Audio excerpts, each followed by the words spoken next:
m'entend. Bonjour tout le monde. C'est bon pour moi. Bonjour. Oui, oui, on vous entend bien. Ok, impeccable. On vous entend bien. Ok, donc bonjour à tous et au nom de toute l'équipe biodiversité donc de Saint-Étienne Métropole, nos meilleurs vœux pour cette année 2025. Donc aujourd'hui, il s'agit du deuxième webinaire des Mardis de la biodiversité, qui ont vocation à être une série de webinaires sur la biodiversité qu'on va proposer dans le cadre de la stratégie biodiversité de la métropole sur l'année 2025. Donc, je laisserai dans quelques minutes la parole à Rémi Chabert, donc chargé de mission pollinisateur pour l'association Arthropologia, qui va donc vous parler des actions en faveur des pollinisateurs précisément. Juste un petit mot, si tu veux bien, Rémi, nous mettre le début du diapo pour qu'on réintègre quand même tout ça dans le cadre de la stratégie. Hop, impeccable, merci. Donc, tout le monde voit bien normalement l'écran partagé par Rémi. Vous avez bien le diapo? Oui, tout à fait. Parfait. Donc, juste un petit rappel sur cette fameuse stratégie biodiversité métropolitaine. Donc, elle a été validée en mars 2023.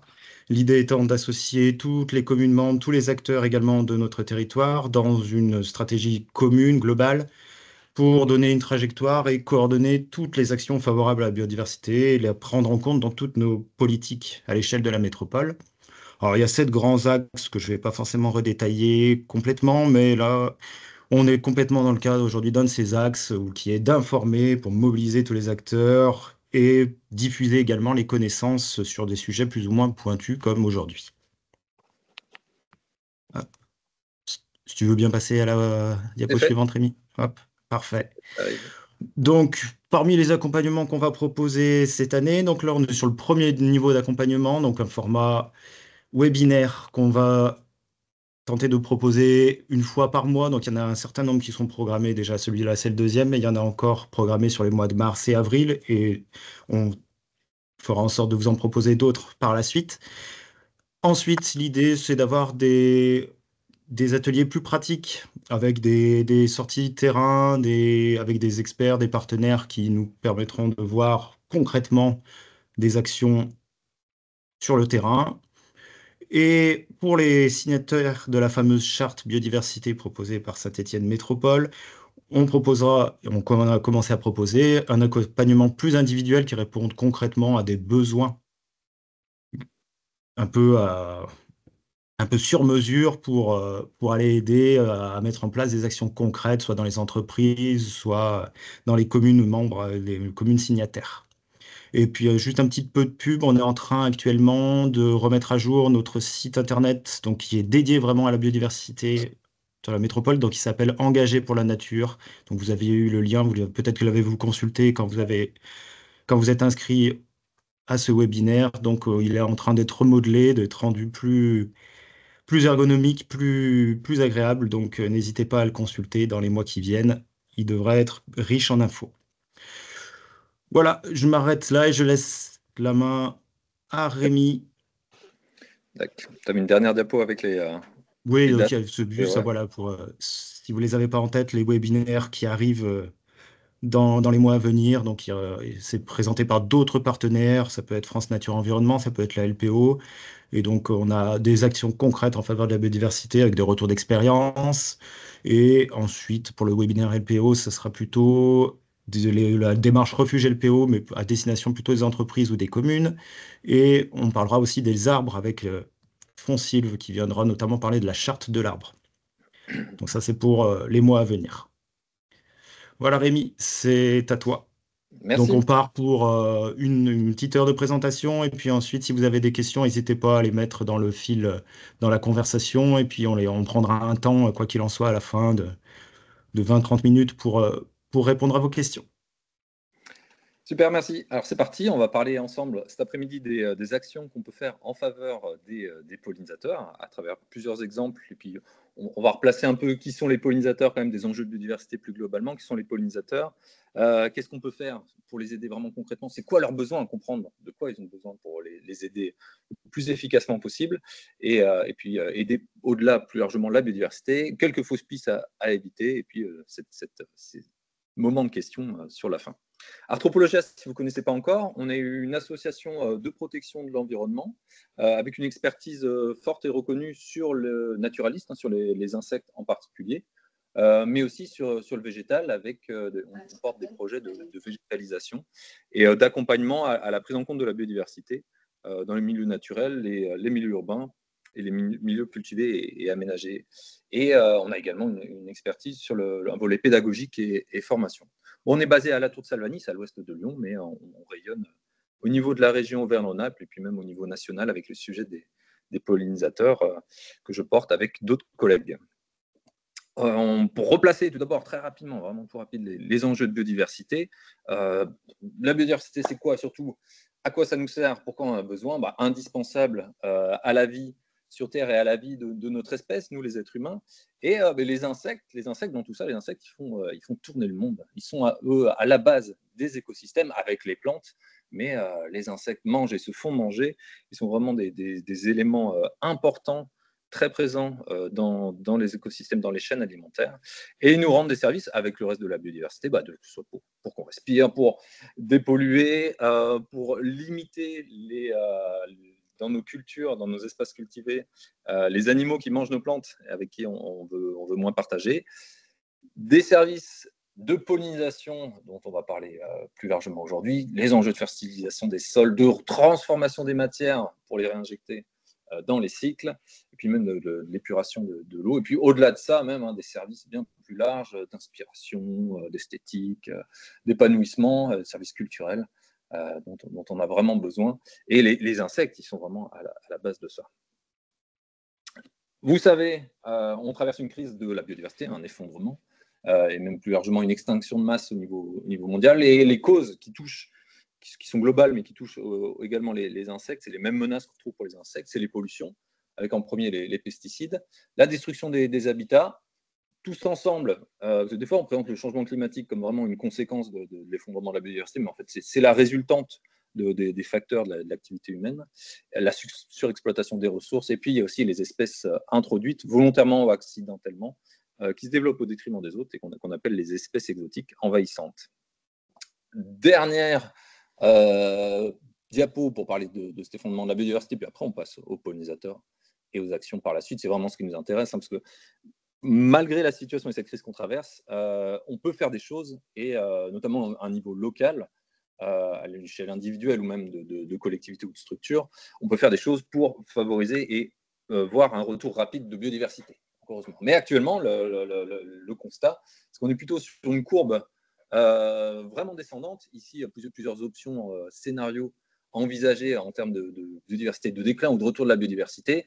Et on reste dans cette courbe grise qui va au plus bas avec on continue comme avant, alors qu'on pourrait, et c'est ça le positif auquel on adhère et avec qui on veut entraîner le plus de monde possible, on peut, en augmentant les efforts de conservation, en produisant de manière plus durable et en consommant de manière plus durable, on peut continuer à maintenir notre activité sur la planète et partager aussi avec plus largement le reste de la biodiversité. Dans cette biodiversité, on s'intéresse tout spécialement aux insectes pollinisateurs. Qui sont les insectes pollinisateurs? Les pollinisateurs, c'est vrai qu'il n'y a pas que des insectes, mais nous, aujourd'hui, on parle des insectes tout spécialement.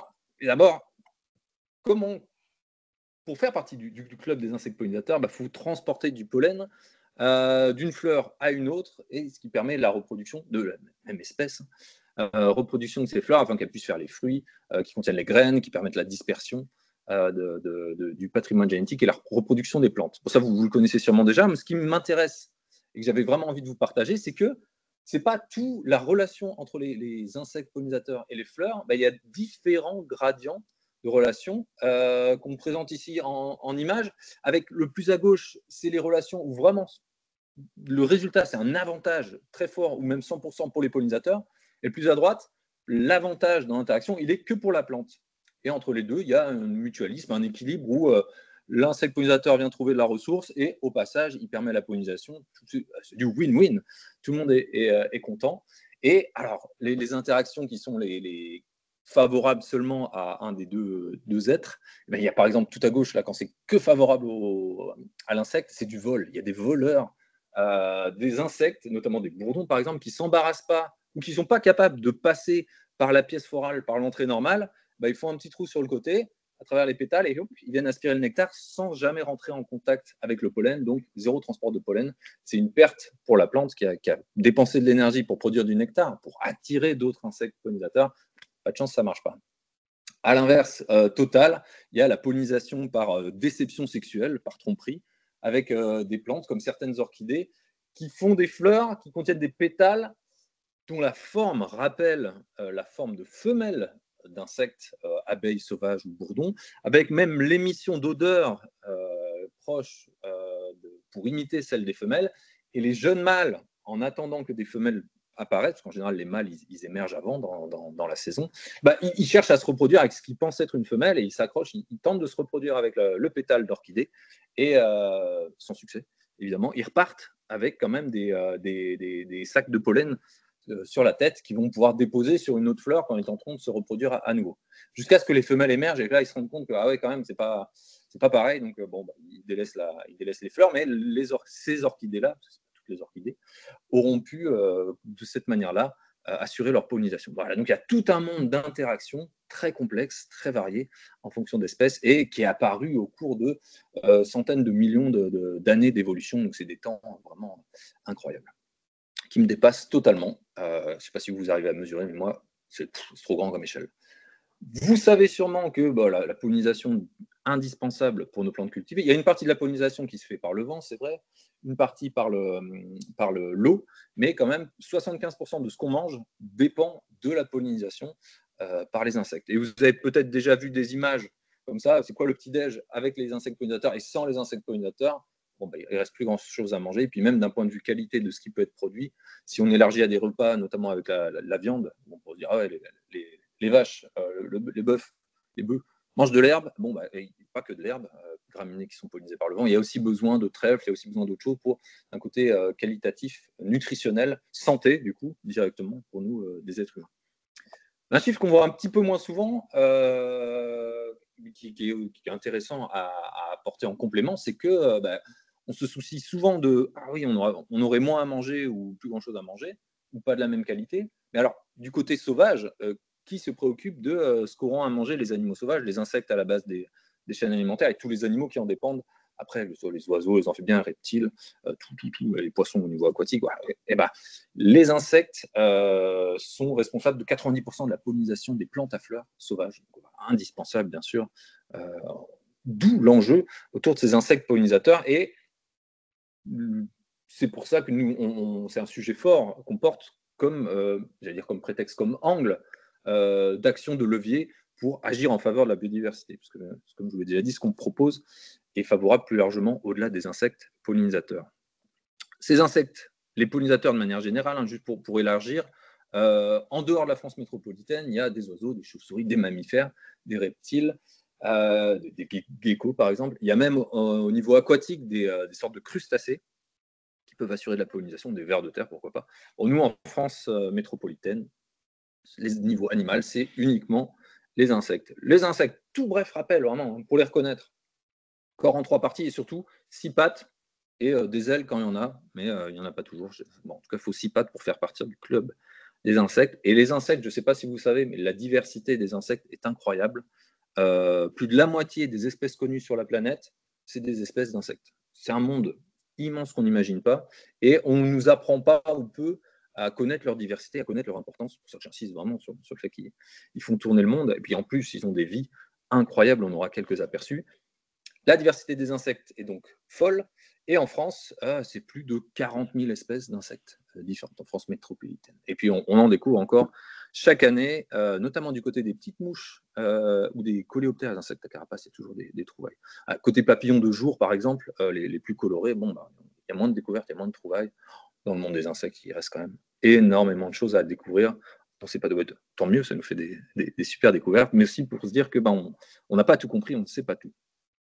Côté insectes pollinisateurs, il y a 4 groupes principaux. Et je vous les présente vraiment brièvement, un petit aperçu. D'abord, les lépidoptères, les papillons dits de jour et les papillons de nuit.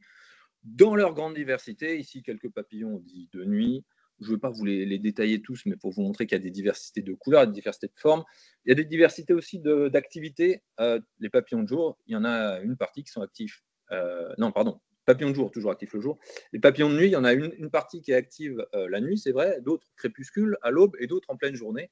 En fonction des espèces, c'est vraiment des généralités. Le terme papillon de nuit n'est pas tellement adapté à leur mode de vie.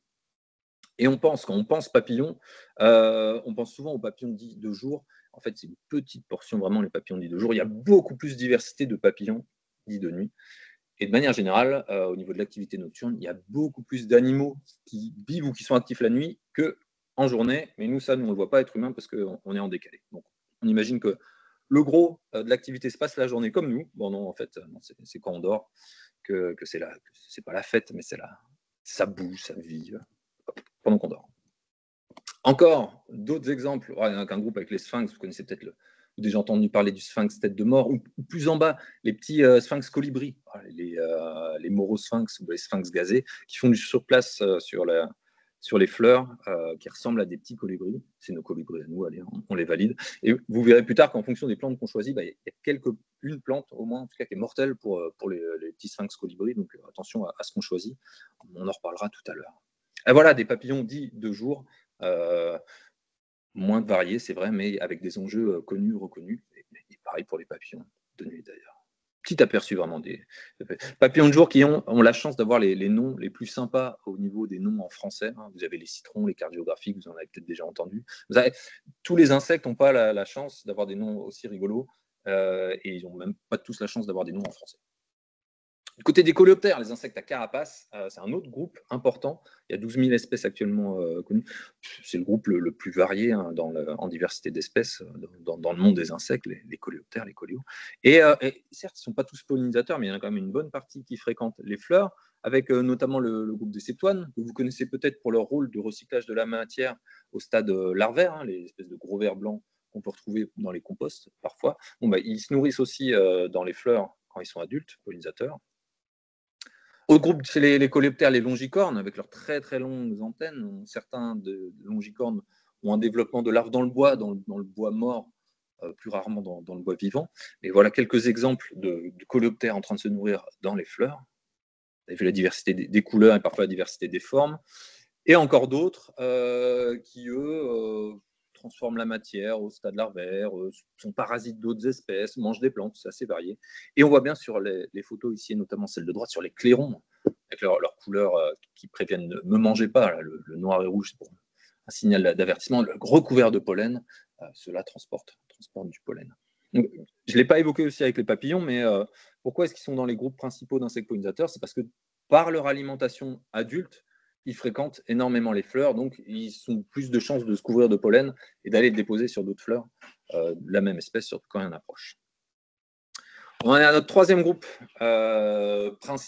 principaux groupes d'insectes pollinisateurs, les diptères, les mouches, les moustiques et compagnie. Mais avant ça, avant de vous les présenter, j'ai un petit jeu pour vous. On va jouer à qui veut gagner des frelons. Et qui veut gagner des frelons, vous connaissez l'émission. Petite question pour vous avec 4 propositions, voilà, 5 photos, 4 propositions. Combien y a-t-il de guêpes sur ces photos? Je vous laisse jouer chez vous. Vous pouvez évidemment utiliser le 50-50, un appel à un ami, ou bien demander l'avis du public. Je vous laisse quelques secondes pour trouver. Combien y a-t-il de guêpes sur ces photos? 1, 2, 4 ou bien 0. Attention, le temps est bientôt écoulé. J'espère que vous avez la réponse. Et oui, il n'y avait qu'une seule guêpe sur cette photo qu'on vous présente ici. Les autres, malgré leur couleur, ne sont pas des guêpes. Alors, si vous avez un œil averti, vous aurez trouvé ça évident. Et si vous découvrez, il existe plein d'insectes qui se font passer pour d'autres pour éviter de se faire manger. C'est du bluff total. Ils n'ont aucun moyen de se défendre, mais en arborant, c'est apparu au cours de l'évolution, des couleurs proches d'une espèce qui peut se défendre, ici une guêpe sociale, ça évite de se faire embêter, ça évite de se faire manger. On copie pour profiter des bénéfices de la couleur, même si on n'a pas les armes de défense pour. Il y avait ici une seule guêpe. Voilà, c'est pour aiguiser votre œil, si vous ne connaissez pas encore. Et justement, pour la suite, on retourne à nos diptères.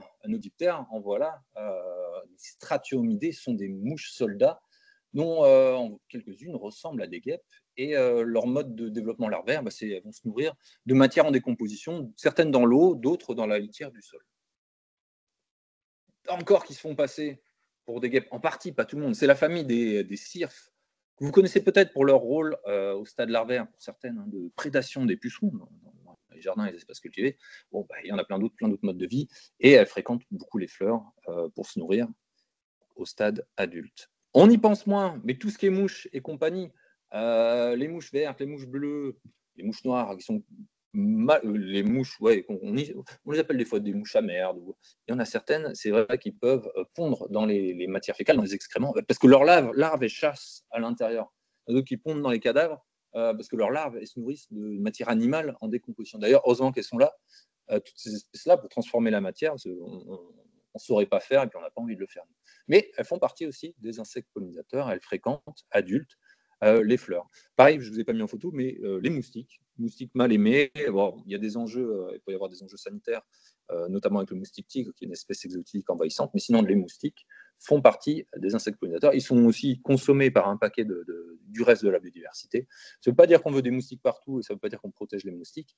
On peut créer des milieux de vie favorables à des prédateurs de moustiques, notamment pour limiter leur développement. Et les moustiques, pour les espèces qui naturellement sont présentes chez nous, donc qui n'ont pas été introduites, font partie aussi des insectes pollinisateurs. Autre groupe, et c'est notre dernier groupe, le groupe des hyménoptères, et ça va être aussi notre dernier jeu. Nous allons jouer à Question pour un bourdon. Alors, notre émission que vous connaissez bien, Question pour un bourdon, et je vais vous mettre un indice chez vous. J'espère que vous êtes prêts et prêts. Donc, une seule question et une seule bonne réponse. Attention, top. Personnage de fantaisie, figure de sagesse et de pouvoir, je distribue des points. On m'a imaginé murmurant dans ma barbe, produisant un son semblable au vol d'un insecte pollinisateur familier. Directeur d'une école de sorciers, mon nom est une vieille forme de l'anglais Bumblebee qui signifie bourdon. Je suis, vous l'avez chez vous, évidemment, Dumbledore. Incroyable. Rien à voir avec les pollinisateurs. Ah bah si, justement, Dumbledore, donc qui veut dire bourdon en vieil anglais. J'aimerais vous apprendre à reconnaître les vrais bourdons des faux bourdons. Alors, à partir de maintenant, vous ne confondrez plus, parce que d'un côté, il y a les vrais bourdons, et de l'autre, les faux. Et les faux, donc si ce n'est pas des bourdons, qu'est-ce que ça peut être? On retrouve le club, le groupe des diptères, les mouches et compagnie. Alors, pour apprendre à faire la différence, il y a plusieurs éléments à regarder. D'abord, vous pouvez regarder la forme des yeux. Chez les vrais bourdons insectes, là, ils ont des formes plutôt grain-de-riz, allongées. Chez nos espèces de mouches, à droite, qui ressemblent à des bourdons, là aussi, c'est pour ne pas se faire embêter. C'est plutôt des gros yeux très larges qui se touchent même chez certaines espèces ou chez les mâles. Autre différence, la taille des antennes. Retournez voir en bas à gauche notre bourdon, notre vrai bourdon. Il y a des antennes coudées, allongées, un peu comme des antennes de fourmis. Chez les volucelles ici, qui se font passer pour des bourdons, c'est des antennes soit toutes petites, on ne les voit quasiment pas, soit vraiment elles sont fines et elles n'ont pas cet aspect long et coudé des antennes de bourdon. Enfin, alors là, il faut réussir à voir les ailes, mais bon, il faut que ce soit bien ouvert, bien étalé sur photo, pourquoi pas. En haut à droite, cette volucelle, on voit bien, elle n'a que 2 ailes en tout. Les bourdons, qui font partie des abeilles sauvages, ont 4 ailes, comme les guêpes, leurs cousines, comme les fourmis pour les individus ailés, les princes et les princesses. 4 ailes, c'est les bourdons. Voilà. Apprenez à reconnaître. Ce n'est pas essentiel, mais bon, vous pouvez repartir avec ça. Il existe aussi des insectes qui se font passer pour des bourdons pour ne pas se faire manger. Allez, on reste dans le club des hyménoptères. On retournera au bourdon juste après. Hyménoptères, donc il y a bien 4 ailes. D'abord ici, les tentraides. Les tentraides, leurs larves, les bébés, ça ressemble à des chenilles. Elles mangent des feuilles, mais au stade adulte, ils se nourrissent dans les fleurs et transportent du pollen. Quelques exemples de guêpes, ici solitaires, des guêpes potières qui paralysent des proies et qui vont garnir soit des tiges, soit elles vont faire de la maçonnerie, des petites poteries, garnir de proies avant de pondre des œufs. Encore d'autres exemples d'hyménoptères. Donc tout ça, c'est des cousins des guêpes et des abeilles, des sphégiens. Il y a une telle diversité, je ne m'attarde vraiment pas dessus. Diversité des abeilles, plus de 1000 espèces d'abeilles, on n'a pas encore, presque 1000 espèces d'abeilles en France métropolitaine, dont une seule qui fait du miel et qu'on peut domestiquer et qu'on peut élever. Les autres sauvages, la plupart solitaires, avec des modes de vie très variés. On a terminé avec nos 4 groupes principaux. Il y a quand même d'autres insectes qui peuvent contribuer à la pollinisation, par exemple des perce-oreilles, des punaises occasionnellement, même en dehors des sauterelles, même en dehors des insectes, des araignées. Mais on ne les met pas dans les groupes principaux parce que c'est vraiment, c'est un peu coup de bol, quoi. Ils sont là parce qu'ils sont en train de chasser et bon, s'ils se déplacent, ils transportent un peu de pollen. Dans leur mode de vie, fréquenter les fleurs, c'est moins fréquent, c'est moins évident. Mais ça arrive quand même de manière. Et dans leur ensemble, dans leur masse, ils contribuent quand même à la pollinisation. D'ailleurs, avec quand même une petite question, quels sont les pollinisateurs les plus efficaces à votre avis? Je ne sais pas si on vous en a déjà parlé, si vous avez déjà entendu, ah oui, ce groupe-là ou cette espèce-là, le top du top, les plus efficaces, ou si vous pouvez imaginer, parmi ceux qu'on a présentés, est-ce qu'il y en a des plus efficaces que d'autres? Moi, j'ai envie de dire, pourquoi cette question? Alors, c'est moi qui la pose, mais si jamais on vous en parle, vous pouvez venir questionner cette question. Pourquoi la remettre en cause? Pourquoi est-ce qu'on se pose la question de l'efficacité des pollinisateurs? Qu'est-ce que ça va changer si on identifie des pollinisateurs efficaces? Est-ce que ça va orienter notre gestion, nos actions, et on va vraiment proposer seulement des conditions de vie favorables à des pollinisateurs plus efficaces? Mais alors, qu'est-ce qu'on fait de tous les autres? Je ne vous ai pas dit le nombre, mais on ne sait même pas exactement, mais on estime 20 000, 25 000 espèces d'insectes pollinisateurs en France. Si on n'en choisit que quelques-uns ou juste un groupe, on risque de passer à côté des besoins des autres. Surtout que pollinisateurs les plus efficaces, la réponse, ils sont tous efficaces, ils sont tous pertinents sur l'ensemble des plantes qui existent. Et tous les pollinisateurs, s'il existe une modalité d'interaction entre une fleur et un insecte, c'est qu'elle est bonne, qu'elle est le fruit d'une coévolution et qu'elle a raison d'exister. Donc, ça contribue à la pollinisation. Cette question de l'efficacité, à la limite, et c'est d'ailleurs souvent comme ça qu'on la retrouve, on se la pose quand on regarde une plante en particulier, vraiment une plante. Soit pour des enjeux de conservation, la centaurée de Lyon, qui est une espèce endémique du côté du département du Rhône au moins, on pourrait se dire vraiment on veut aider cette plante, on la connaît mal, on a besoin de comprendre ses interactions avec les pollinisateurs, quels sont ceux qui sont les plus importants pour la pollinisation de cette espèce-là, et on s'assure de les conserver aussi. Ou le plus souvent, c'est plutôt pour dans des milieux productifs, pour de la production. Je fais du tournesol. Quels sont les pollinisateurs les plus efficaces pour avoir des meilleurs rendements? Voilà. D'autant plus si on est dans un espace agricole où il y a moins de place pour la biodiversité, on peut venir chercher des solutions artificielles pour ramener des pollinisateurs. Bon, ça, c'est vraiment des cas de figure particuliers et qu'on réserve donc, et des questionnements qu'on réserve à la production alimentaire, mais qu'on n'a pas à se poser quand on veut agir en faveur de la biodiversité, agir en faveur des pollinisateurs. On va chercher à favoriser une large gamme, un ensemble de pollinisateurs. Et pourquoi? Parce qu'ils ont des besoins très variés. Alors, comment on répond à ces besoins de pollinisateurs? Je veux aider les pollinisateurs. Par quoi je commence? Qu'est-ce que je peux faire? On pense souvent à il leur faut des fleurs. C'est sûr, les insectes pollinisateurs adultes se nourrissent tous dans des fleurs de nectar ou de pollen en fonction des espèces. Mais alors, quelles fleurs proposer aux insectes pollinisateurs? Une grande question. Hein. Une grande question parce que les insectes pollinisateurs, ils ne mangent pas tous dans les mêmes fleurs.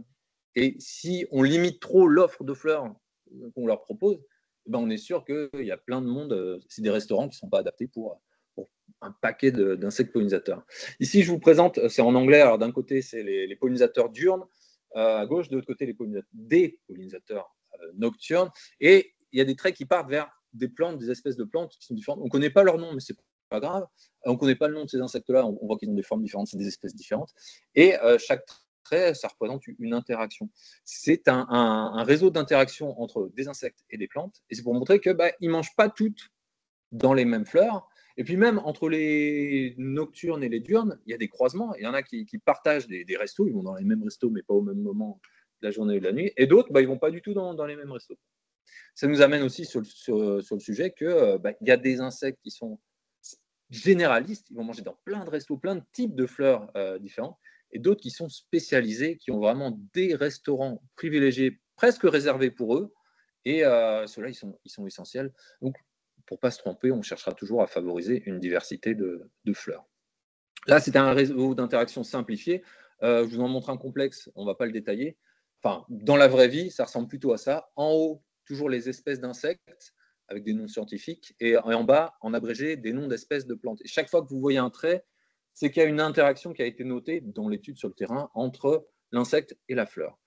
Ça, c'est intéressant quand on étudie des réseaux d'interaction pour comprendre les relations entre des insectes et des plantes, et s'il y a des changements, si on change la gestion, est-ce qu'on va venir changer? Voilà. En fonction des plantes qu'on a présentes, on a certaines espèces de pollinisateurs, et à l'inverse, en fonction des espèces de pollinisateurs, s'il y a des choses qui viennent les affecter, ça peut venir bouger les compositions au niveau du végétal. Des fleurs, à quel moment de l'année? Ah oui, au printemps, évidemment. Oui, mais il n'y a pas que le printemps. Ici, je vous présente un calendrier d'activité de quelques espèces d'abeilles solitaires. Oui, il n'y a pas si, il y a Bourdon des Champs, qui est une espèce sociale, mais le reste, c'est des solitaires. Pour vous montrer, et on n'est pas obligé de regarder en détail qui vole à quelle saison, mais on voit qu'il y a des barres, c'est vraiment toute l'année. Pour les espèces sociales, les bourdons, ils ont la colonie en permanence, à part en hiver, hein, c'est la pause, tout le monde est mort, morte, c'est des ouvrières, sauf la fondatrice, les fondatrices pour le printemps suivant. Et le reste de l'année, on s'active quand même tout le temps, donc il y a besoin de fleurs toute l'année pour certaines espèces. D'autres qui apparaissent sur des fenêtres de temps vraiment précises, c'est très saisonnier, soit au printemps, soit en été, soit un peu des deux. Soit, vous voyez, il y a même de la barre orange en septembre-octobre pour la collecte du lierre, qui est une espèce d'activité automnale uniquement. Et tout ça, c'est aussi des fruits de coévolution, c'est calqué sur les périodes d'apparition de leurs plantes, de leurs restaurants favoris, privilégiés, pour elles directement, ces espèces-là adultes pour se nourrir, ou pour les larves, pour les bébés, puisque chez les abeilles, les bébés, ils mangent toujours du mélange, toujours quelque chose qui vient d'une fleur. Nectar, pollen, parfois résine. Il y a des petits cas particuliers, mais voilà, c'est une chose spéciale chez les abeilles sauvages, les abeilles en général. Tout le monde mange, herbivore, c'est un terme général, mange des produits des fleurs. Tout le monde, mais à différentes périodes de l'année en fonction des périodes d'apparition des fleurs. Donc, il faut garder ça en tête. Ok, il faut proposer des fleurs, mais il faut aussi en proposer toute l'année, variée, pour que des restos ils collent au choix du plus grand nombre. Et puis, il faut penser au cycle de vie complet. Les fleurs, à part pour les abeilles, c'est que pour les adultes.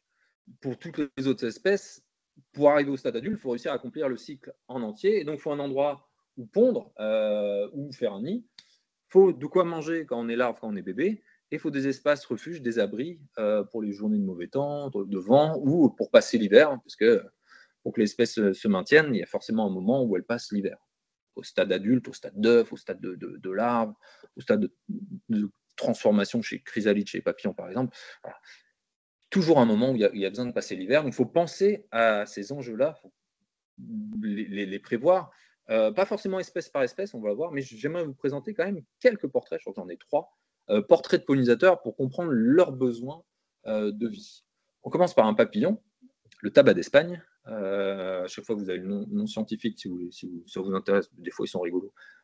Tabac d'Espagne, pas spécialement, mais de quoi a besoin le tabac d'Espagne pour faire son cycle complet?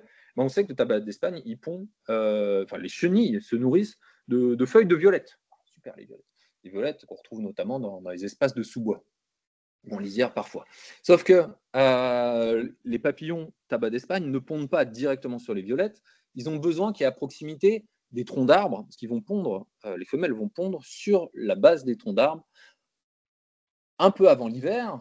Et la chenille, l'œuf va éclore sur cette écorce, mais elle ne va pas aller manger tout de suite dans les violettes. D'abord, il faut laisser passer l'hiver. Elle va hiverner au stade de chenille, dans les petites cachettes, dans les petites fissures de l'écorce, avant au printemps, hop, elle va pouvoir gagner la zone de violette. Donc, pour le cycle complet, en tout cas, on s'arrête là.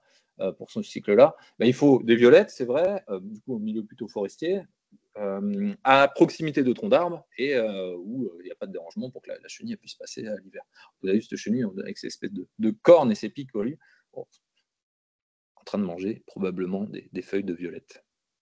Autre espèce, autre vie, Anthocope des coquelicots, qui est une espèce d'abeille sauvage qui fait son nid dans le sol. Donc elle a besoin de zones sableuses ou de sol, en tout cas dégagé, sans végétation. Un petit peu de végétation, ça passe. Si c'est trop dense en végétation, il n'y a plus d'espace pour creuser. Elle fait son nid dans le sol comme la plupart des espèces d'abeilles sauvages. C'est 70% des espèces d'abeilles sauvages qui font leur nid directement dans le sol. Mais elle n'a pas besoin que d'un sol, elle a besoin aussi de coquelicots, d'où son nom, Anthocope des coquelicots, parce qu'elle va creuser des galeries dans le sol, parfois très profondes, mais elle va les tapisser avec des pétales de coquelicots. C'est d'une finesse. C'est Valérie Damido des nids d'abeilles, elle tapisse avec des pétales de coquelicots. Donc, il faut des coquelicots, d'accord? Mais il ne faut pas que des coquelicots. Il faut aussi des vipérines et puis d'autres plantes de la famille des Borraginacées parce qu'elle va butiner pour mettre dans ses galeries tapissées en coquelicots que du pollen de cette famille-là et même en particulier du genre des échiums, des vipérines. Donc, il faut tout ça et pas trop loin. Hein, et ça vole pas des kilomètres, les petites abeilles. Quelques dizaines, centaines de mètres au plus grand max. Il faut avoir toutes ces conditions réunies pour avoir la formidable Anthocope des coquelicots, qui est une espèce qu'on retrouve dans la région Auvergne-Rhône-Alpes, donc vous pourriez en avoir de par chez vous et sur la. Je ne sais pas si elle a été trouvée ou pas encore sur la métropole de Saint-Étienne, mais ce serait possible. Ça fait partie de sa zone de distribution. On continue et là on complexifie encore un peu. Je m'arrêterai là pour les exemples, mais c'est pour vous donner une idée qu'il y a plein de vies possibles et parfois très complexes en termes de besoins. Les chrysides enflammées, qui font partie des hyménoptères, hein, c'est des cousines des guêpes et des abeilles. Alors, pour faire un cycle de vie de chryside enflammée, on commence par une chenille d'une autre espèce. On a besoin d'une chenille de tortricidés, c'est les tordeuses, c'est des espèces de papillons de nuit. Alors, c'est quoi le lien? Mais vous allez voir, on y arrive. On a besoin de boue aussi. Alors, il faut de la boue, donc il faut des zones où on laisse des flaques après les pluies, ou des espaces trop entretenus où on bannit tout ce qui est un peu terre, surtout quand ça se mouille après, ça ne convient pas à chryside enflammée. Et il faut des cavités, des trous déjà faits, notamment par exemple dans le bois mort ici, creusés par des coléoptères qui ont rongé le bois mort pour sortir, émerger après avoir mangé en étant larve. Et là, on peut avoir des guêpes potières. Ah, voilà. On n'arrive pas encore aux chrysides. Et ces guêpes potières-là, des eumènes, elles mettent dans des cavités des chenilles de tordeuses, elles pondent des œufs, un œuf après, et hop, la larve de guêpe va se nourrir de la chenille, et elle ferme avec de la boue. Et une fois qu'on a ça, on peut avoir des chrysides enflammées qui, elles, vont venir parasiter les nids des guêpes. Donc, elles vont venir pondre un œuf pendant que la guêpe elle est occupée à faire autre chose. Elle est partie chercher de la boue, paf, et une femelle de chryside qui vient, qui pond un œuf. Et la larve de chryside, elle va se nourrir des réserves alimentaires, donc des chenilles amassées par une autre espèce. C'est une espèce de guêpe coucou, on pourrait dire, pour simplifier notre chryside. Comme l'oiseau coucou, elle va pondre dans le nid des autres. Donc ça fait beaucoup de conditions mises bout à bout pour réussir à avoir les conditions de vie favorables à notre espèce de chryside. Et des exemples comme ça, il y en a plein. Vous pouvez prendre presque chaque espèce d'insecte pollinisateur. Il y a plein de traits de vie, de conditions de vie particulières à réunir si on veut pouvoir accueillir cette espèce. De manière plus générale, on pourrait résumer les besoins des larves de nos insectes pollinisateurs à il y a les larves herbivores, qui mangent des plantes, différentes parties de plantes, des herbes, des fleurs, au niveau des arbustes, des arbres, même des mousses, pourquoi pas, des plantes grimpantes. Voilà. Il faut plein de plantes variées. Plein. Il y a des larves qui transforment la matière, qui recyclent des critivores, du bois mort ou des animaux morts, des excréments. Voilà. Donc, il faut des déchets naturels produits dans les habitats, dans les lieux de vie. Et puis il y a des larves qui, elles, sont carnivores, qui se nourrissent de proies directement, des prédatrices.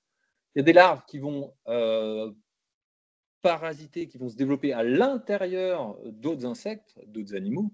Hein. Ils sont pondus directement à l'intérieur et l'autre, il fait sa vie, l'autre insecte, mais bon, en attendant de se faire manger petit à petit. Et puis enfin, il y a des larves qui sont parasites dans le nid, comme des coucous que je viens de vous présenter, par exemple, avec les chrysides enflammés. Et donc, si on résume tout ça, il faut des proies, il faut des espèces pour se faire pondre dedans, il faut des nids d'autres espèces pour se faire pondre dedans, il faut plein de plantes, il faut des déchets naturels produits. Ça permet, tout ça, de remplir les conditions d'accueil d'une large gamme d'insectes pollinisateurs. Et tout ça, c'est des besoins complexes qu'on a pris un par un. C'est vrai que ça paraît compliqué. Une manière plus facile d'y répondre, c'est de recréer plein d'habitats, de conditions de vie variées pour des plantes et qui vont accueillir elles, des animaux variés, qui vont produire tous les déchets, qui vont avoir les plantes à manger, les proies. Donc, en recréant une mosaïque d'habitats et en favorisant des micro-habitats, on s'assure de pouvoir accueillir une grande diversité d'insectes pollinisateurs, puis au-delà de ça, une grande diversité de biodiversité. Alors, qu'est-ce qu'on peut faire en particulier comme habitat en faveur des pollinisateurs? Parmi les plus simples à faire, qu'on peut reproduire soit à petite échelle, soit plus largement sur un territoire, avec une action de plus grande ampleur, il y a les prairies. Prairies, donc qui se définit par notamment la hauteur de végétation, mais aussi par la composition végétale. Prairies qui sont des espaces de végétation haute, dominés par les herbes, par les graminées, et dans lesquels il y a des fleurs quand même colorées. Voilà, on a parfois l'image des prairies, surtout sur les sachets de prairies fleuries, mais j'en reparlerai après, des mélanges de graines, que de la couleur, explosion de couleur, c'est le feu d'artifice. Donc, il faut aussi des graminées. Il y a d'ailleurs des insectes pollinisateurs, dont les papillons, le demi-deuil, dont la chenille mange des graminées et a absolument besoin de graminées. Donc, il ne faut pas oublier les graminées dans nos prairies. Les prairies qui peuvent prendre plusieurs formes, pas forcément d'aussi grande taille que la précédente, je vous la remets, hein, ça paraît grand. On voit quand même qu'il y a de l'activité humaine, il y a quelques êtres humains qui se promènent au fond.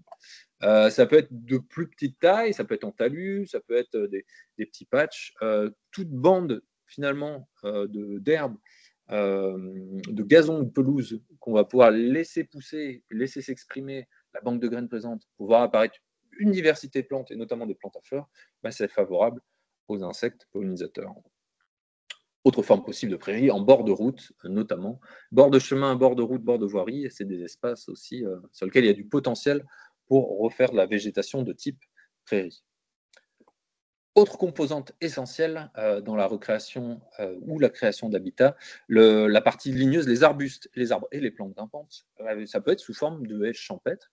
Donc haies champêtres avec des essences, de la végétation des espèces locales qui poussent naturellement dans la région, dans le département, soit vraiment à port libre, les arbustes et les arbres, en dehors de nos contraintes de sécurité ou d'esthétisme, paysage, ou contraintes techniques de passage de câbles, par exemple, ils n'ont pas besoin d'être taillés. Naturellement, les arbres ne sont pas taillés. On les taille pour ces raisons-là, ou dans des endroits productifs, du type verger ou dans votre jardin, pour la production. Mais sinon, naturellement, les arbres n'ont pas besoin d'être taillés. Donc, plus on les laisse se développer comme naturellement, au mieux c'est.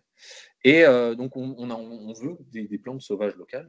Et on peut même en milieu urbain, ici pas trop loin sur des territoires sur lesquels on intervient avec l'arthropologie, voilà, une haie d'arbustes et d'arbres indigènes, entretenue en partie pour coller aux contraintes de la piste cyclable, mais avec une végétation quand même sur plusieurs étages. Dans la même idée, on retrouve ces enjeux-là aussi au niveau des lisières. Les forêts, pour élargir, sont aussi des milieux indispensables au développement d'un grand nombre de pollinisateurs, pas forcément les mêmes qu'on va retrouver dans la prairie. Et les lisières, elles ont ça de formidable, c'est qu'elles regroupent les enjeux et peuvent accueillir à la fois les espèces de prairie, à la fois les espèces de forêt, et en plus des espèces qu'on retrouve que dans les lisières. C'est une explosion de biodiversité, et des lisières qu'on va vouloir, après, dans leur gestion, on pourra en reparler ou détailler, qu'on va vouloir aussi soit laisser évoluer, soit entretenir ponctuellement, mais en tout cas, on cherchera toujours à casser ce qui est homogène, tout droit et abrupt, pour avoir quelque chose d'un peu plus fouillis, un peu plus sinueux, plus hétérogène, qui sera toujours profitable, favorable à une large gamme d'insectes pollinisateurs. Il y a les enjeux de bois mort, mais j'en reparlerai après dans la gestion. Du côté des mares, des noues, des jardins de pluie, et puis plus largement des zones humides, ce sont aussi des milieux qui ont été gravement, en tout cas, dont le nombre a drastiquement baissé sur ces dernières années, et qu'il est important de conserver, de repérer, d'entretenir, en fait, de restaurer ou de recréer. Et alors les mares, pourquoi les mares? Parce qu'il y a des espèces végétales qui poussent que dans des conditions de zone humide, les pieds dans l'eau ou au bord de l'eau. Et ces espèces végétales, c'est des restos préférés ou exclusifs pour certains insectes pollinisateurs. Si vous pensez aux petites salicaires, les fleurs violettes qui étaient utilisées autrefois comme colorants, qu'on retrouve en bord de mare, par exemple, il y a la mélite de la salicaire, qui est une espèce d'abeille qui butine que la salicaire. Donc, il faut aussi des plantes particulières de zones humides ou même les pieds dans l'eau, des fois, pour certains insectes. Ce n'est pas toujours faisable de faire une mare, ni de créer des zones humides. On peut, en complément ou à défaut, se rabattre sur des espaces où on va recréer des conditions plus humides pour avoir une végétation un peu différente. Ce ne sera pas qualifié de zone humide, mais on peut créer des noues, des jardins de pluie qui offrent des conditions d'accueil un petit peu plus humides et donc une flore, elle aussi, différente. On cherche, comme toujours, à diversifier les plantes. Les friches sont aussi un enjeu. Un habitat souvent mal aimé, souvent décrié, parce que bon, il y a plein d'histoires culturelles, il y a des perceptions. On y trouve des plantes qui sont pionnières et qui poussent très bien dans des milieux perturbés ou remis à nu.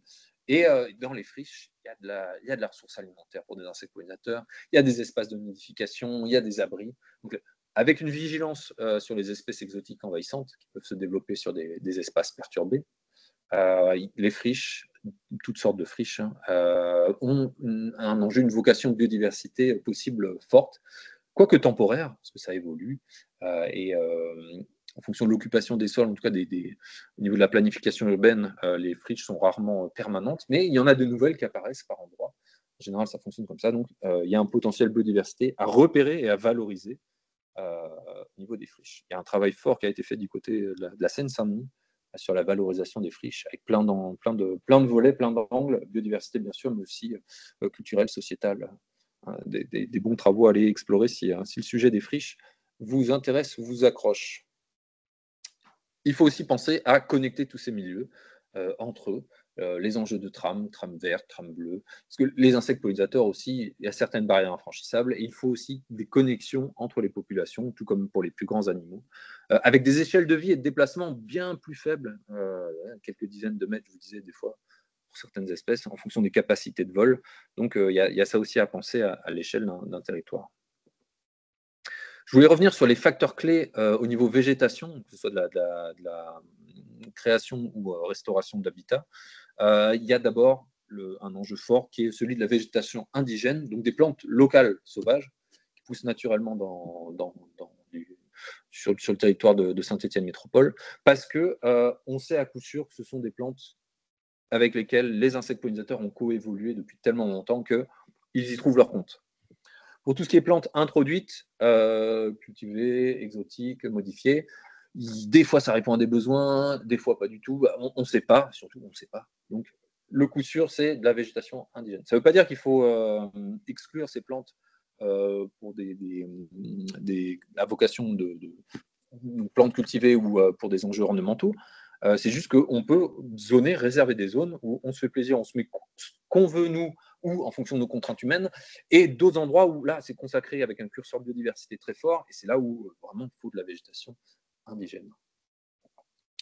Autre enjeu, une végétation sur plusieurs étages, avec différentes strates, différentes hauteurs de végétation, strates herbacées, les herbes et les fleurs, strates arbustives, strates arborées, sans oublier les plantes grimpantes. Et c'est encore plus fort quand elles sont associées ensemble, parce que c'est là où se croisent, un peu comme je vous le présentais tout à l'heure pour les lisières, des espèces qui correspondent à tous ces enjeux, tous ces milieux, tous ces espaces, en tout cas, tous ces strates. Donc plusieurs étages de végétation.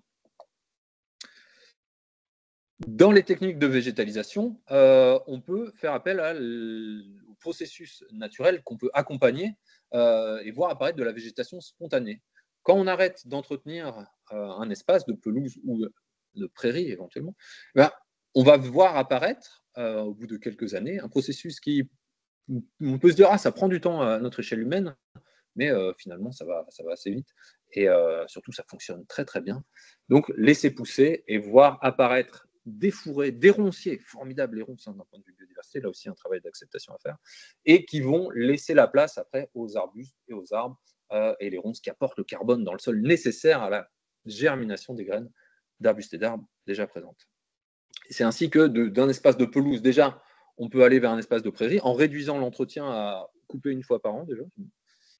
Mais si on laisse faire encore, on va voir apparaître les ronciers et plus tard, après, donc, arbustes et arbres. Et ça, on peut le faire sur des grandes zones, ça devient des forêts, ou sur des linéaires, des lignes avec des largeurs définies. Et ça nous fait des haies spontanées. Pas d'enjeu, pas de problème d'arrosage, pas de problème de reprise. On s'assure que ce soit des plantes adaptées aux conditions qui poussent. Petite alerte, une petite vigilance sur les espèces exotiques envahissantes, mais sinon, c'est formidable. Autre technique de végétalisation, aller chercher soi-même des graines, des jeunes plants qu'on va transplanter ou éventuellement des boutures. Ça, c'est aussi ce qui marche très bien. Juste repérer, éviter les plantes introduites et les exotiques envahissantes, mais sinon, ça fonctionne super pour nos plantes locales et sauvages. Et si vraiment on veut acheter des graines ou des plants, privilégier la marque végétale locale qui est portée par l'Office français de la biodiversité, qui assure justement ce côté biodiversité locale. Les enjeux de gestion, maintenant, Et puis après, j'aurai une petite partie sur des fausses bonnes idées. Les enjeux de gestion, une fois qu'on a tous ces milieux-là, ou pour accompagner des milieux déjà existants, il faut penser que en fonction de quand on entretient, de quelle fréquence on entretient et où est-ce qu'on entretient, on peut avoir un impact très très fort et vraiment remettre en question l'accueil des pollinisateurs, ou alors on peut limiter cet impact et maintenir un accueil en potentiel d'accueil fort. Dans notre gestion des espaces de prairies de végétation haute, il faut penser à garder des zones de refuge pour l'hiver, notamment parce que ça permet à des cycles complets de s'accomplir. Bon, déjà, il y a les cycles des plantes, ça leur permet d'arriver jusqu'aux graines et de se reproduire. Mais il y a aussi des insectes pollinisateurs qui vont passer l'hiver dans cette végétation-là, qui, d'un point de vue esthétique, c'est très discutable. On aime, on n'aime pas. Mais d'un point de vue biodiversité, c'est essentiel. Ça ne veut pas dire qu'il faut partout que ce soit des herbes sèches comme ça qui passent l'hiver, mais c'est important pour une partie des pollinisateurs. Il faut aussi garder des zones de refuge dans les espaces ligneux, dans les forêts, dans les zones d'arbustes, qu'on ne va pas entretenir, en tout cas pas tous les ans, parce qu'il y a des cycles de vie qui se font sur les jeunes rameaux de l'année. Et si on vient passer, si on fait l'entretien des haies, par exemple, tout d'un coup sur tout l'INR, on a des chances de détruire des œufs, des chenilles ou d'autres larves qui sont en cours de développement, en train de passer l'hiver tranquille, en attendant que les feuilles repoussent au printemps pour se nourrir. Donc il faut aussi des zones de refuge. Et je vous mets un chiffre, c'est 30%, c'est un bon chiffre à retenir à chaque fois qu'on entretient, peu importe ce qu'on entretient comme végétation, si on arrive à garder 30% de zones de refuge, c'est formidable. Si on arrive à 20, 10%, c'est déjà bien. Mais toujours garder que, peu importe le moment de l'année où on intervient et le type de végétation sur lequel on intervient, il y a toujours un impact, il y a toujours des cycles de vie qui sont perturbés. Exemple des tiges sèches sur pied, ici des tiges de cardère. Bon, il y a une espèce d'abeille que je vous présente à droite, qui est le petit xylocope irisé, qui va creuser les tiges sèches pour faire des galeries et déposer du pollen dedans et puis pondre des œufs. Et ça reste sur place, ça passe l'hiver et les futures abeilles, elles vont sortir solitaires, elles vont sortir au printemps. Si on ne les garde pas, si on coupe, on détruit les nids d'exilocopes, et puis il y a plein d'autres espèces comme ça. Et puis à gauche, c'est une tige de ronce qui a été coupée. Et on voit à l'intérieur que c'est tout blanc, c'est une sorte de moelle blanche qui est creusée. Il y a des insectes qui sont spécialisés nichés dans les tiges de moelle, et même certains dans les tiges de ronce. Incroyable, avec des captures de pucerons, les pamphodons. Encore un portrait de pollinisateur, mais je n'ai pas le temps de vous en parler. Un enjeu aussi, un principe de gestion qui est essentiel, qui est le zonage, qu'on retrouve dans la gestion différenciée, c'est qu'on coupe, mais pas tout en même temps. Et on peut se définir des zones sur lesquelles on va intervenir. Donc, on peut l'appliquer par exemple à des zones de prairies.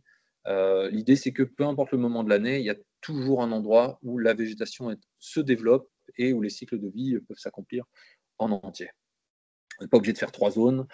Si on fait que 2 zones et qu'on garde ces fameux 30% de zones refuge, c'est déjà bien. On garde bien sûr des zones de cheminement. C'est pas parce qu'on laisse pousser et qu'on fait une gestion c'est pas parce qu'on se met à laisser pousser de la végétation pour que ça devienne des prairies ou plus tard des zones de forêt, qu'on interdit l'accès et qu'on supprime les usages. Donc il faut continuer avec les usages et proposer des cheminements. Et on peut aussi donner un aspect soigné en délimitant des bordures. On entend parfois bande de propreté, qui est un terme que nous, on préfère remplacer par des bandes de transition. L'objectif, c'est de montrer qu'il y a une intervention, que c'est encadré, qu'on ne laisse pas totalement faire, ça rassure, ça facilite l'acceptation. Les bandes de propreté, il y a cette notion que si on ne le fait pas, c'est sale. Et ça, c'est une perception du végétal qu'on vient questionner, donc on préfère utiliser d'autres termes. Bande de transition, il y en a d'autres possibles. En tout cas, cette idée qu'il y a cette bande travaillée, entretenue régulièrement pour marquer un mode de gestion qui, derrière, est moins fréquent et plus favorable à la biodiversité. Au niveau des techniques du matériel, on va plutôt privilégier un seul point de coupe, donc de la fauche, plutôt que la tonte ou le gyrobroyeur qui font le mixeur géant, il n'y a pas grand monde qui en échappe. On voit 2-3 papillons ou sauterelles s'échapper, mais le gros de la masse des insectes reste dans la végétation. On ne le voit pas à notre échelle, on le voit peu, et ça finit en mixeur géant. Donc plutôt un seul point de coupe. Pas la faux, une sacrée technique, et puis sur des petits espaces, pourquoi pas. Mais sinon, il y a aussi au niveau mécanique des barres de coupe, ou pourquoi pas des broussailleuses avec une lame d'ailleurs, plutôt qu'un fil. Moins d'impact sur le plastique. Et sur la rotation, le sens de la fauche, c'est aussi important de faire une fauche centrifuge. Donc, on part du centre, on va vers l'extérieur. Comme ça, pour les plus gros animaux qui vont fuir vers nos fameuses zones refuges, ils peuvent fuir. Alors que si on fait d'abord de l'extérieur et puis on revient vers le centre, on aime bien, des fois, les êtres humains faire c'est de plus en plus petit, hop, le dernier coup, là. Bon, c'est le coup le plus impactant parce que le bout le plus impactant parce que c'est tous les animaux qui sont réfugiés là. Donc on finit par emprisonner. Donc il vaut mieux les repousser vers des zones refuges non entretenues que les concentrer dans une zone où ça va être le mixeur à la fin. On revient sur les enjeux de bois mort. Tous ces enjeux ou tous ces principes, je les brosse très rapidement. C'est à approfondir par la suite, bien sûr, parce qu'il y a plein de choses super intéressantes à discuter et des aspects techniques aussi à adapter en fonction des territoires ou en fonction des sites. Ce que je voulais vraiment souligner avec le bois mort, c'est qu'il est important sous toutes ses formes. C'est une composante essentielle pour vivre le bois mort, mais ce n'est pas que les tas de bois qu'on peut confectionner nous humains. Ce serait même avant tout réussir à conserver en place du bois mort, donc recréer des milieux favorables à la création du bois mort, le conserver en place sur pied, éventuellement taillé en chandelle pour des questions de sécurité quand c'est aux abords des chemins ou des zones très fréquentées, mais sinon plus largement avec des branches qui partent de partout de bois mort. Parce qu'il y a le tronc, qui est intéressant, en composante de bois mort. Il y a les branches, il y a des racines aussi mortes qui sont intéressantes. Il y a des cavités qui se forment, cavités en hauteur, petite cavité sur une branche, cavité sur le tronc, cavité basse en contact avec le sol. Tout ça, c'est des conditions de vie différentes qui offrent des conditions d'accueil pour plusieurs espèces. Cavités qui se remplissent d'eau avec des feuilles mortes, c'est formidable pour la mouche Batman. Bon, voilà. Le bois mort sous toutes ses formes. Les zones de sol nu aussi sont intéressantes. On va éviter de faire la chasse et de réensemencer en fonction des usages. Dans des zones de prestige, dans la gestion différenciée, ok, on regarnit. Dans des zones moins fréquentées, s'il y a des perturbations, du grattage des sangliers, des lapins, un arbre déraciné, du passage piéton éventuellement, ça remobilise, ça rend disponible du sol indispensable pour une partie des insectes pollinisateurs. Ici en photo, on voit le derrière d'une abeille sauvage qui creuse dans le sol. Et on devine sur la droite des petits monticules un peu plus colorés, plus sombres, de terre qui a été mobilisée, creusée par des insectes pollinisateurs qui font leur nid. Conserver la litière de feuilles mortes là où c'est possible. Sur les chemins, ok, on peut la souffler, mais là où ça ne gêne pas, éventuellement on la rassemble en tas au pied des haies ou en bordure des haies ou en tas au pied des arbres. Mais conserver la litière de feuilles mortes, c'est aussi une composante importante pour l'hivernage d'une partie des insectes pollinisateurs, dont des fondatrices bourdons, par exemple. Quelques fausses bonnes idées, quelques pièges à éviter, en tout cas des alertes importantes quand vous voulez végétaliser. Attention aux mélanges de graines qu'on peut acheter et qui sont présentés comme des mélanges de prairies mellifères, apicoles ou même des prairies fleuries plus largement. Mellifères apicoles, ça fait référence donc à des plantes qui vont être riches en nectar, et ce nectar qui va être collecté par des abeilles mellifères qui font du miel pour la production de miel, et qui vont donc permettre de faire vivre la colonie et aussi produire les produits de la ruche. Super pour les produits de la ruche. Par contre, ça répond mal à des enjeux de pollinisateurs sauvages, surtout quand il faut faire attention à la composition des mélanges. On trouve souvent des espèces introduites exotiques, les pavots de Californie par exemple, ou la facélie, qui sont des formidables espèces de plantes pour les insectes pollinisateurs, mais pour les insectes pollinisateurs de Californie, qui est la région d'origine de ces fleurs-là. Ça ne veut pas dire qu'il n'y a aucun pollinisateur dessus. Il y en a qui peuvent y trouver leur compte, mais rappelez-vous ce que je vous disais sur les plantes. Ce qui est sûr, c'est que nos fleurs sauvages locales, elles, il y a beaucoup de monde qui y trouve son compte. Pareil pour les cosmos. Tout ça, c'est des plantes introduites qu'on retrouve encore pas mal dans certains mélanges de graines. Et dans les cas extrêmes, je vous disais, il y a des plantes exotiques ou introduites ou modifiées qui sont carrément des pièges pour des insectes pollinisateurs. En haut, l'onagre rose, dans lequel il arrive que le morosphinx, un petit papillon colibri, il se coince la trompe parce qu'il va chercher le nectar. La forme de la fleur, en tout cas à l'intérieur, permet à la trompe du papillon de rentrer, mais pas de ressortir, ça coince, il reste coincé sur place. Donc ça, c'est vraiment des cas extrêmes. Ça ne veut pas dire que toutes les plantes introduites ont cet effet-là sur les insectes, mais il faut se méfier de certaines plantes particulières. Les hôtels à insectes, c'est aussi, il ne faut pas se tromper sur l'objectif dans un projet où on inclut des hôtels à insectes. Les hôtels à insectes ne favorisent pas la biodiversité, ils ne rajoutent pas de la biodiversité. Au mieux, ils sont bien faits et ils rendent visibles des espèces d'insectes qui étaient déjà présentes. qui étaient là avant, qui seront là après. Ça permet de les rendre visibles, de les observer. Donc, les hôtels insectes, c'est des bons observatoires pour quelques espèces d'insectes communs qui se débrouillent très bien aux abords du bâti humain. Et au pire, ils sont mal faits, mal conçus et ils accueillent personne. Ou même, dans les pires des cas, ils permettent ils contribuent au développement, à la propagation d'espèces d'insectes exotiques envahissantes. Il y en a quelques-unes chez des abeilles ou chez des guêpes solitaires. Donc les hôtels insectes à oublier, ce n'est pas pour des enjeux de biodiversité, pour la pédagogie, pour l'observation uniquement, très bien. Voilà, avec des petits modules adaptés. Par exemple, vous connaissez peut-être les abeilles maçonnes, les osmies, il y a plusieurs espèces, mais voici l'osmie cornue, qui fait son nid dans des cavités naturellement faites par des coléoptères, mais qui s'accommode très bien de n'importe quelle cavité qu'on retrouve partout aux abords de nos bâtiments, parfois dans les trous d'évacuation d'eau des fenêtres, quand c'est bouché avec de la terre, c'est elle. Bon, bah, elle a tellement une plasticité, elle est tellement adaptable qu'elle niche même ici dans un vélo d'appartement qui était stocké à l'extérieur.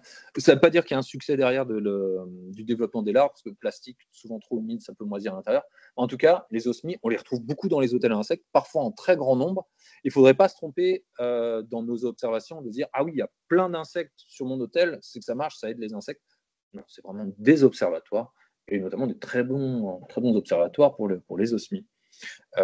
Oui, donc par rapport à la complexité des besoins des insectes pollinisateurs, les hôtels sont des structures trop simples qui n'y répondent pas. Et quitte à faire des observatoires, pourquoi pas pousser le curseur à fond de l'observation avec des petits modules vitrés. Si c'est un prototype qu'on testait à l'écocentre du Lyonnais, à l'ouest de Lyon, là où on a nos locaux, où on peut voir directement le développement des larves sur tout ce qui est jaune, c'est un mélange de pollen et de nectar. Et l'espèce de petit croissant blanc en bas à gauche, c'est une larve d'abeille, d'osmie justement, qui est en train de se nourrir. Autre observatoire possible, des observatoires à CIRF. Je parlais de la mouche Batman tout à l'heure, elle a le logo de Batman sur le thorax. Et ici, on essaye de reproduire des cavités d'arbres remplies de matière organique, donc dans un contenant transparent. On met de l'eau de pluie ou de l'eau au robinet, mais qu'on a laissé quelques jours un peu tranquille, avec de la matière, des bouts d'herbe, des feuilles mortes. On remplit d'eau. On s'assure qu'il n'y ait pas de l'eau libre jusqu'en haut, donc on met bien des feuilles mortes sèches sur le dessus, comme ça on évite que les moustiques pondent, notamment moustiques tigres. Et avec un peu de chance, on verra se développer. On voit en bas à droite des petits œufs de CIRF, on ne sait pas si c'est la mouche Batman ou pas. Et en bas à gauche, des petits traits qui correspondent à l'espèce de tuba respiratoire des larves. On en reparle si vous voulez plus tard, mais allez voir un peu la vie des mouches Batman, formidable. En tout cas, on peut faire des observatoires pour plusieurs sortes d'insectes, pour pousser à fond ce curseur pédagogique. Et c'est vraiment une invitation. Vous pouvez continuer à faire des hôtels à insectes, avoir des projets, mais des petits modules, et plutôt les présenter comme des observatoires pour ne pas avoir l'illusion d'aider la biodiversité, pour ne pas se tromper sur leur fonction. L'installation des ruches aussi, c'est un sujet important à partager. Indispensable pour la production des produits de la ruche, donc pour l'activité apicole. Donc il faut continuer à faire ça, mais uniquement dans des projets où c'est l'enjeu, où on veut développer de l'apiculture. Il ne faut pas installer des ruches pour des enjeux biodiversité, parce que quand on installe des ruches, on amène artificiellement une espèce de pollinisateur sur les 20-25 000, même si j'exagère, parce qu'on n'a jamais 25 000 différentes sur un territoire. En tout cas, on ne favorise qu'une seule espèce, qui est ici en plus domestiquée, dirigée, encadrée par les êtres humains, et on ne répond pas aux besoins des autres insectes pollinisateurs en mettant des ruches. Donc à réserver, donc pas pour des projets biodiversité, mais à réserver à des projets apicoles.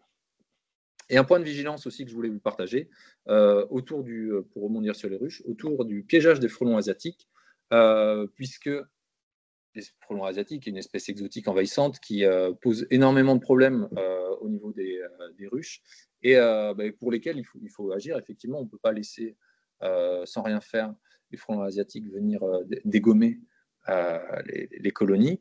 Juste un point de vigilance sur le piégeage. Il existe plusieurs modèles de pièges, certains qui sont désastreux, qui piègent seulement 1% de frelons asiatiques, et d'autres qui sont un peu plus sélectifs, mais le point de vigilance à vous partager, c'est qu'il n'y a pas de pièges sélectifs. Malgré la manière dont ils sont présentés, que ce soit des pièges faits maison ou des pièges vendus dans le commerce, qui sont présentés comme sélectifs, il y en a des plus sélectifs que d'autres, mais il n'y en a aucun de 100% sélectif. Et les tests qui sont présentés ici, qui ont été faits par l'ITSAP, l'Institut de l'abeille, sur le meilleur taux de sélectivité, était de 27%. Ça voulait dire qu'il y a 73% de captures qui ne sont pas des frelons asiatiques.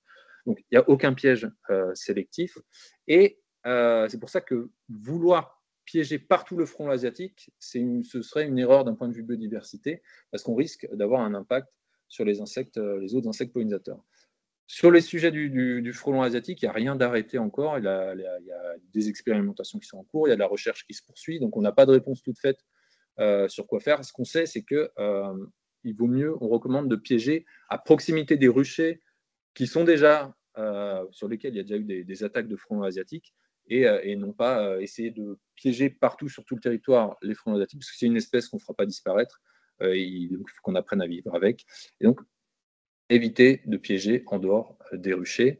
Et on peut, en complément, ou même essayer, si ça marche, ces techniques-là, sans piégeage, d'autres solutions pour éviter la prédation par le frelon asiatique, avec des filets, des sortes de cages autour des ruchers, avec des muselières et avec des harpes électriques. Il n'y en a aucune solution parfaite. En tout cas, il ne faut pas oublier qu'elles existent, et il faut aussi les mettre en place pour varier et lutter au mieux localement près des ruchers contre le frelon asiatique. Je terminerai en vraiment 2 minutes sur la mobilisation, qui est aussi une action possible pour les pollinisateurs.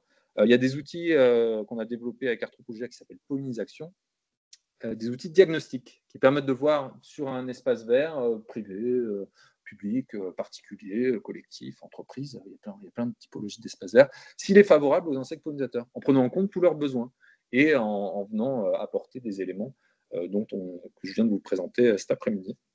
C'est sous forme de questions, on marque des points et c'est surtout prendre conscience des besoins pour passer à l'action, voir quelle marge d'amélioration on a. Il y a des formats papier qui existent, je suis passé un peu vite, pardon, mais il y a, pour les publics qu'on vise, il y a le grand public, il y a une version pour les pros d'espaces verts et paysagistes, qui est d'ailleurs utilisée sur Saint-Étienne Métropole par les agents et agentes. Il y a une version pour les cours d'école et il existe une appli web également à faire depuis tablette, ordi, directement sur place ou depuis chez vous. Quelques vidéos sur le sujet des pollinisateurs avec des acteurs de la série Camelot qui sont lyonnais et qui ont bien voulu se prêter au jeu de parler biodiversité à travers les insectes pollinisateurs. Donc c'est la pause biodiversité à retrouver sur YouTube. Et pour terminer, j'ai quasiment fini, il y a un programme de sciences participatives, donc là c'est pas Arthropogia, mais c'est le Muséum national d'histoire naturelle et l'association LOPI, l'Office pour les insectes et leur environnement, qui propose le SPIPOL, le suivi photographique des insectes pollinisateurs. Si vous avez un appareil photo ou un téléphone qui fait des photos à peu près correctes de près, vous vous placez devant une fleur que vous aimez bien de préférence, 20 minutes, vous prenez en photo tout ce qui se pose dessus et vous transmettez cette collection en ligne. Vous pourrez soit vous-même faire la reconnaissance, soit il y a toute une communauté de spipoliennes et spipoliens qui adorent partager et faire la détermination. Et ça apporte des données exploitables par les scientifiques, par le monde de la recherche pour mieux connaître les pollinisateurs en France. Donc, lancez-vous dans ce People si vous ne l'avez jamais essayé. Au moins une fois, on n'est pas obligé de le faire en permanence tout le temps. Et puis, quelle échelle pour toutes ces actions que je viens de vous présenter, mais même si ça va bien au-delà de ça, mais en tout cas, c'est des bonnes premières pistes pour débuter. Où agir, sur quel type d'espace? Vraiment tout type d'espace, tout type d'espace végétalisé sur lequel il y a une gestion qui est appliquée. C'est là où on peut activer un levier. Et pas forcément sur la totalité, mais déjà si sur un quart des jardins et toute typologie d'espace vert, on mettait le curseur biodiversité bien plus fort, on aurait vraiment fait des progrès énormes en faveur des pollinisateurs et en faveur de la biodiversité. Je vais m'arrêter ici. Merci beaucoup pour votre attention et je suis disponible si vous avez des questions ou besoin de revenir sur des points de la présentation.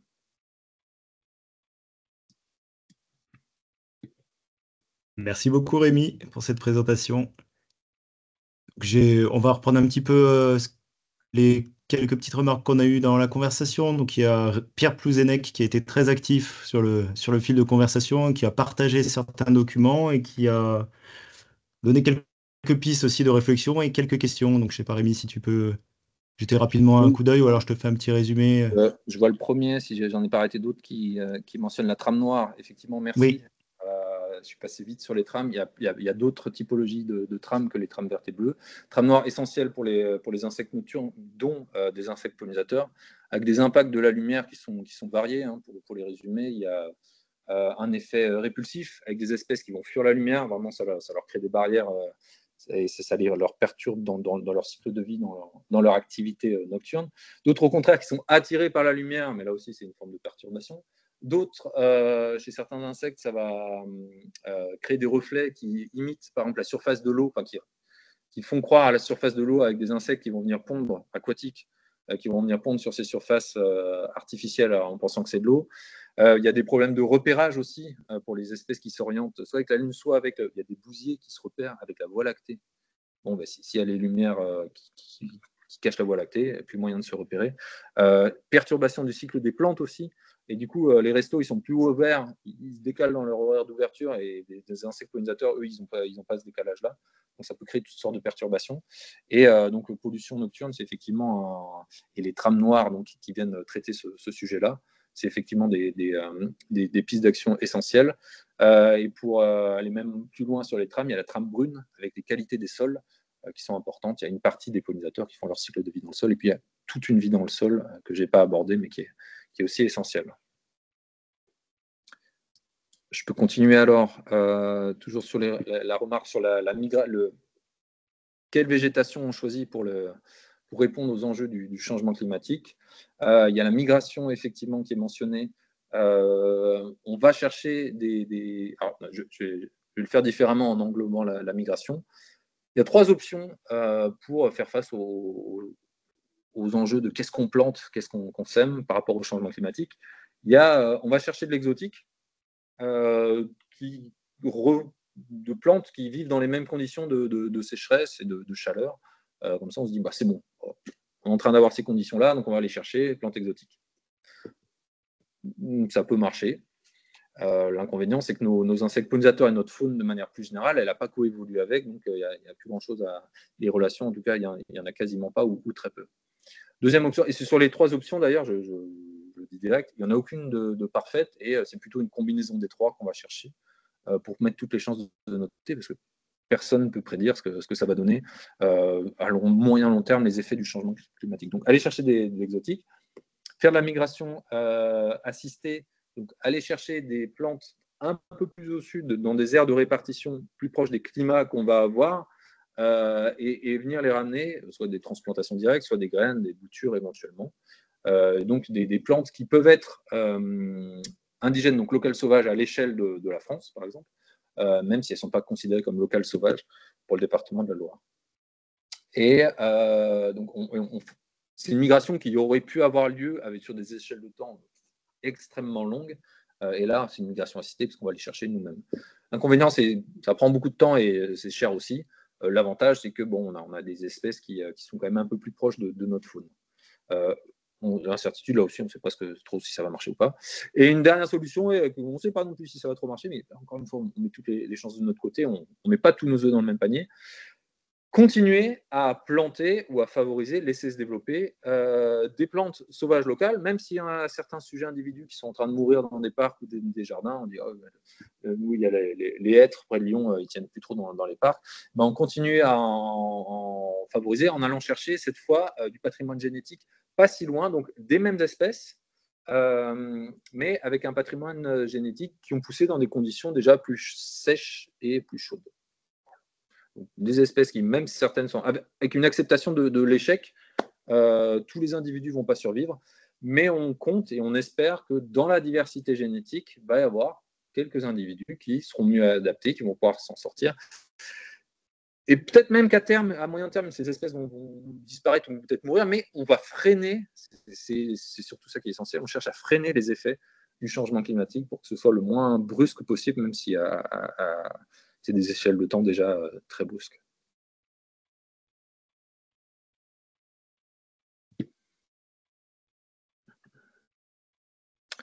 Est-ce qu'il existe des pièges photographiques à insectes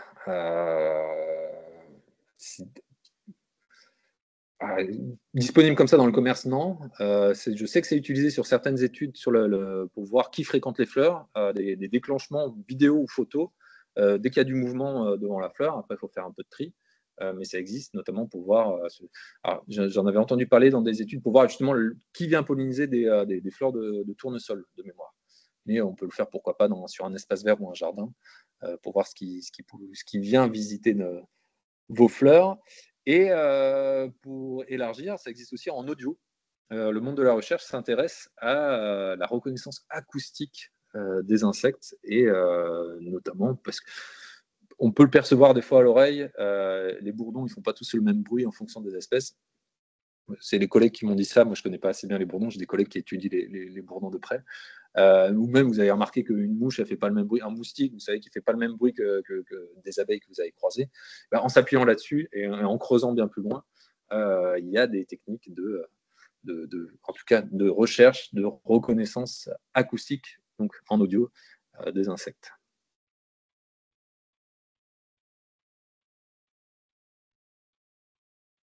Question sur si la sélectivité donc des pièges, j'imagine, de la frelon asiatique, atteigne 100%, est-ce que des organismes seront prêts à financer ce genre de piège?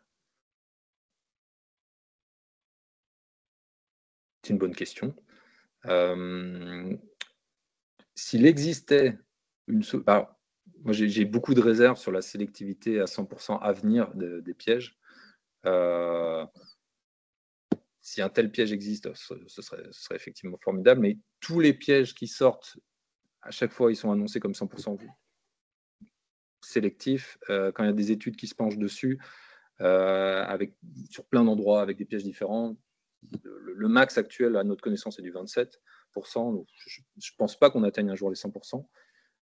Mais c'est vrai que ça vient questionner à partir de quel seuil on considère que l'impact est acceptable pour les populations d'insectes pollinisateurs. J'en ai aucune idée. Mais s'il existait une solution qui préserve les ruches et les abeilles de ruche de cette espèce exotique envahissante sans aucun effet sur le reste de la biodiversité, je serais surpris que ce ne soit pas, à moins qu'elle soit hors de prix, inatteignable. Bien sûr, il y a toujours des contraintes financières pour les structures. On adorerait. C'est un sujet qui ne fait pas consensus, mais effectivement, l'idée, c'est qu'il y a plusieurs composantes dans ces pièges-là. Il y a le dispositif lui-même qui va effectivement être... alors, on va chercher à modifier la forme des trous, modifier leur diamètre, de façon à ce que certaines espèces puissent passer, d'autres moins. Mais après, il y a aussi tout ce qui va avec. Il y a tout ce qui est le mélange qui va attirer les frelons dans le piège, qui peuvent être adaptés de façon à ce que ça attire certaines espèces qu'on veut cibler et pas des pollinisateurs qu'on voudrait épargner. Et il y a aussi pour tout ce qui est plus petites espèces qui pourraient être piégées, elles, dans ces pièges à frelons, l'idée c'est de mettre des branches, des petits supports qui permettent aux plus petits pollinisateurs de ressortir du piège, chose que les frelons, eux, ne pourront pas faire. Donc voilà, il y a plusieurs aspects. C'est pas parfait. Avec des effets aussi de capture et de perturbation Voilà, c'est une histoire, c'est une histoire de balance bénéfice-risque. Effectivement, ça fait pas consensus. C'est pas parfait. Il n'y a rien de parfait. Tout le monde fait au mieux. On avance au fur et à mesure des informations et des recherches, et puis de l'expérience terrain aussi pratique. Mais tout le monde essaye de composer avec tout ça. Disons, quand on piège, voilà, quand ce piège parvient effectivement à piéger des fondatrices et que ça évite la création d'un nouveau nid, et là, pour le coup, c'est pertinent. C'est sûr que si derrière, ça piège beaucoup plus d'individus non ciblés que de frelons, bah là, tout de suite, c'est beaucoup moins intéressant. Mais il n'y a pas, voilà, il y a pas de dispositif parfait. Donc, voilà, il faut... Question se pose, hein, à la métropole, effectivement, on tente quand même le piégeage à petite échelle pour essayer d'agir quand même, en étant conscient que c'est pas une solution miracle.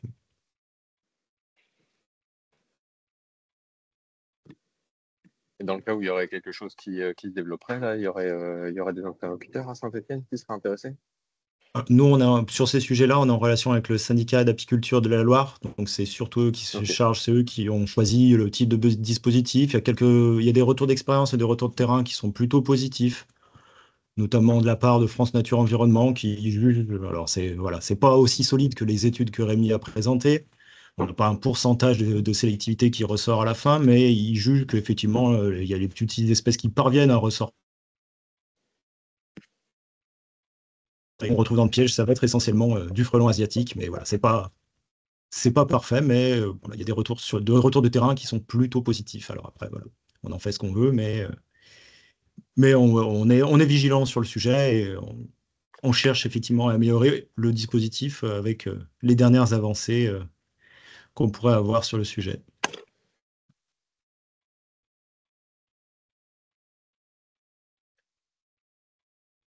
Après, Pierre a mis pas mal de supports intéressants sur le fil, donc n'hésitez pas à aller les consulter.